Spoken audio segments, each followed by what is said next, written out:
Se você está gostando do nosso conteúdo, se inscreva no canal e deixe o like.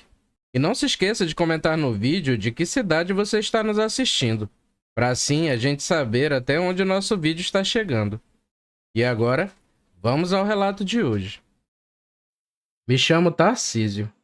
E sim, é em homenagem ao ator. O relato que vou compartilhar com o canal aconteceu comigo na minha época de mocidade. Na época, eu e minha família estávamos de mudança para uma cidade do interior. E foi lá onde isso aconteceu.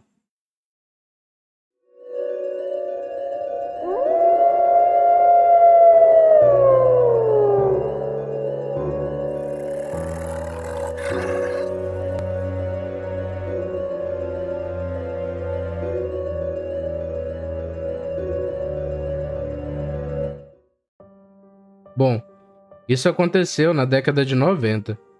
Meu pai Gilmar estava sem emprego e com a família para sustentar, ele atirava para todos os lados. Até que, após muita persistência, ele recebeu uma proposta para trabalhar na sua área.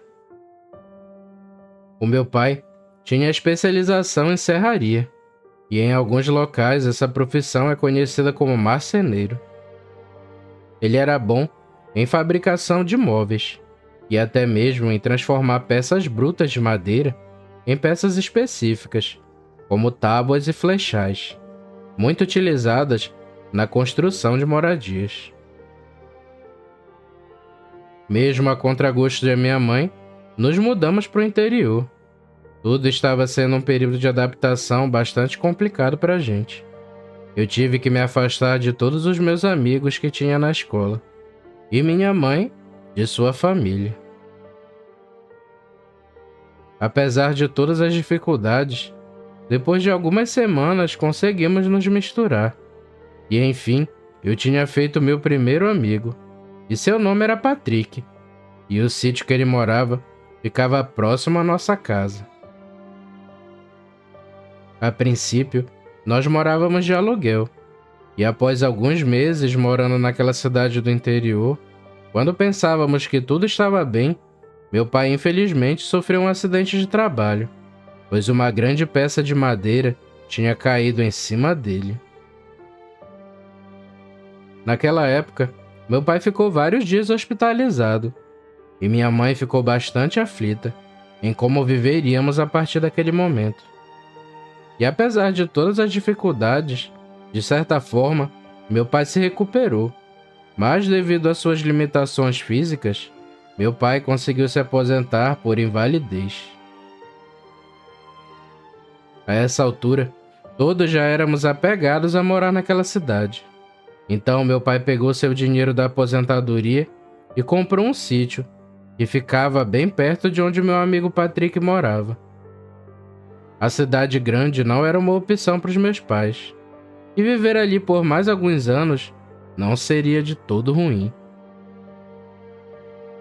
Eu já morava ali por volta de 3 anos, mas algumas pequenas coisas eu não me adaptava, como por exemplo, as lendas de cidade pequena. A galera ali sempre queria assustar os mais novos, com histórias de assombração ou coisa do tipo. Uma curiosidade: desde nossa mudança para o sítio, sempre em um dia específico da semana, escutávamos um som estranho, vindo da beira da estrada. Era um barulho tão estranho e alto que sempre acordava a gente. Mas, como nada demais acontecia, a gente ignorava aquela situação.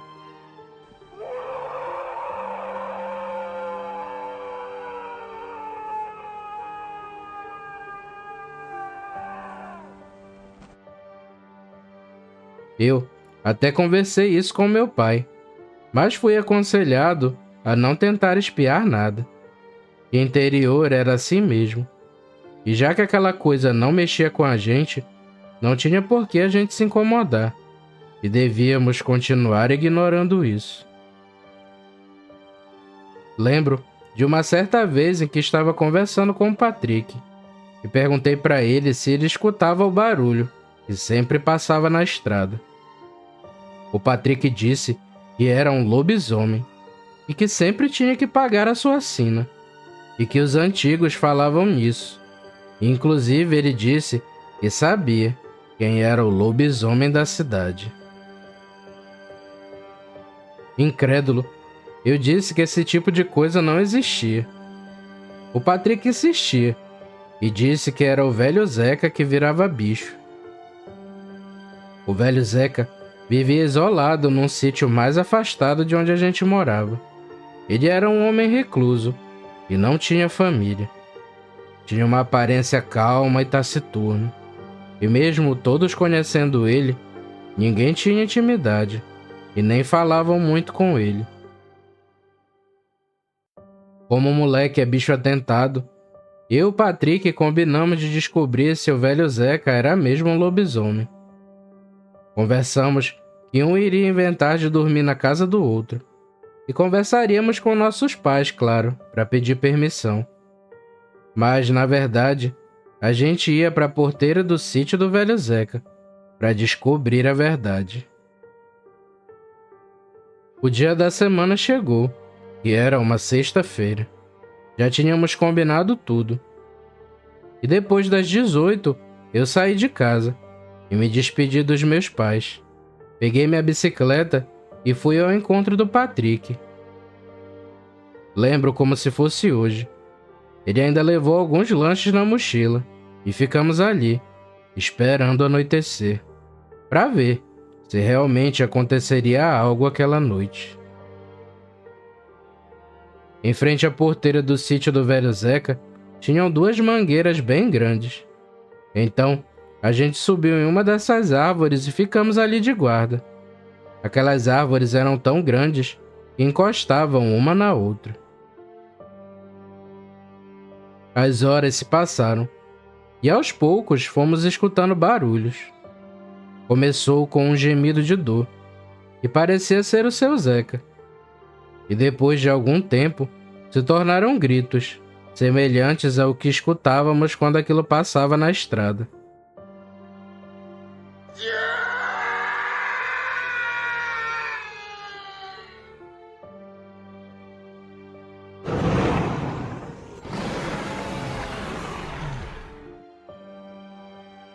Nessa hora, confesso a vocês que eu já estava ficando arrependido daquela aventura. Eu ainda chamei o Patrick para irmos embora, mas ele disse que já tínhamos ido longe demais para desistir. Tudo foi muito rápido. Um bicho veio correndo e pulou por cima da porteira. Ele corria em 4 patas, e a parte de trás de seu corpo era alta, e a parte da frente era abaixada. A cabeça daquele bicho ficava bem rente ao chão, e o bicho olhou na direção da estrada, e parecia que ia se preparar para correr. Mas quando levantou a cabeça, começou a farejar o ar. E se vocês me perguntarem como eu estava nessa hora, eu digo, eu estava em verdadeiro pânico, paralisado, incrédulo com o que estava vendo bem na minha frente. No momento em que aquilo farejou o ar, olhou certo em nossa direção e partiu para cima da árvore. O bicho se batia violentamente contra a árvore onde a gente estava. Eu acho até que ainda tentou subir, mas não conseguia ficar em 2 pernas. Era visível que aquilo tinha 4 patas bem grandes, mas se comportava como quadrúpede. Estava enfurecido, babava bastante e grunhia sem parar.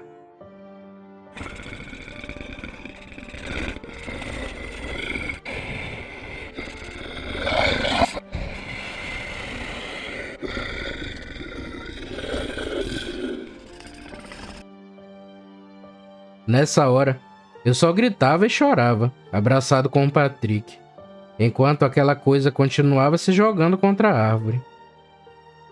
E quando eu olhei para baixo, aquilo começou a morder o tronco da árvore, com tanta força que arrancava pedaços, como se fosse de papel.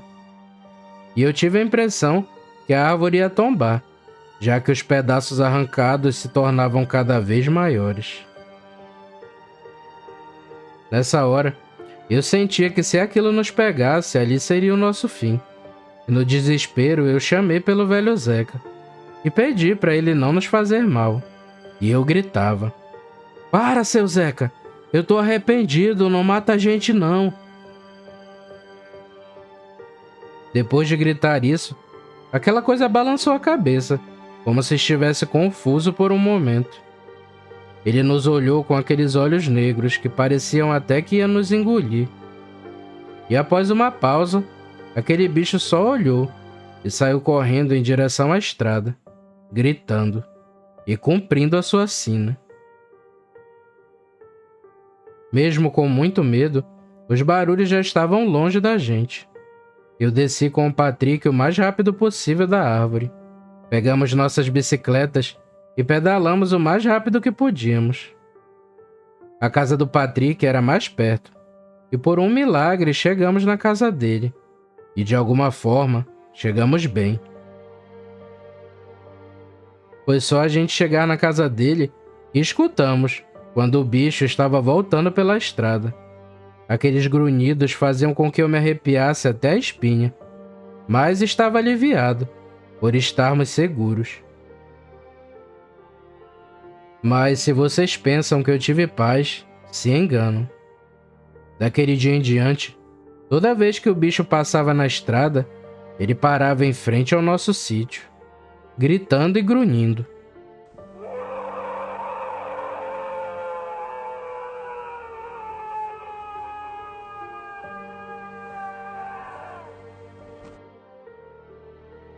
Aquilo atormentava por algum tempo e depois corria de volta para a estrada. E com o Patrick acontecia a mesma coisa.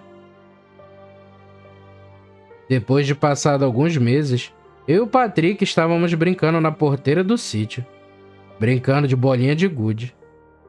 Até que uma carroça parou bem do nosso lado. E adivinhem só, quando eu levantei a vista, era o velho Zeca. E eu ainda gritei e quis sair correndo.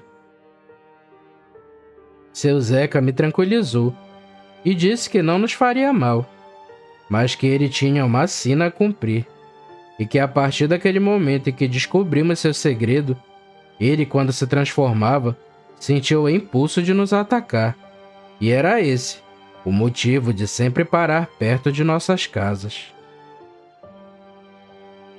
Ele se desculpou e disse que estava de mudança e que era melhor assim. Ele queria evitar uma tragédia e que uma hora ou outra isso poderia acontecer. Após nos dizer isso, ele só foi embora em sua carroça, pela estrada, até perdermos ele de vista.